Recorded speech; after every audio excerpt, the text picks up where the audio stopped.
রনি যখন ছোট ছিল তখন তো ওকে বিভিন্ন রকমের টিফিন বানিয়ে দিতে হতো। দেখতে ভালো না হলে কিন্তু সেই টিফিনও একেবারেই খেত না। আর এখন তো রনি বড় হয়ে গেছে। এখন আর সে সমস্ত কোনো ঝামেলাই করে না। যা বানিয়ে দিই তাই খেয়ে নেয়। তবে আজকে ইচ্ছে হলো আগে যে টিফিনটা ওকে বানিয়ে দিতাম এটা কিন্তু খেতেও ভীষণ পছন্দ করত। সেটাই আজকে আবার ওকে বানিয়ে দিচ্ছি। আর এই টিফিনটা দেখতে যতটাই সুন্দর হয় খেতে কিন্তু ভীষণই মজার হয়। ১ম এ একটু আটা মেখে নিয়েছিলাম ওই লবণ আর সামান্য একটু চিনি দিয়ে। তারপর একটু মসলা আলু তৈরি করে নিয়েছিলাম।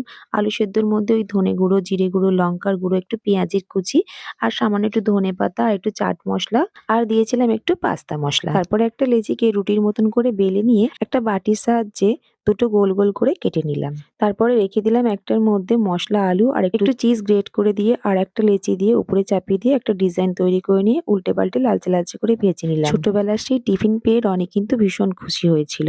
আপনারাও কিন্তু এইভাবে বাচ্চাদের বানিয়ে দিতে পারেন। বাচ্চারা কিন্তু মজা করেই খাবে।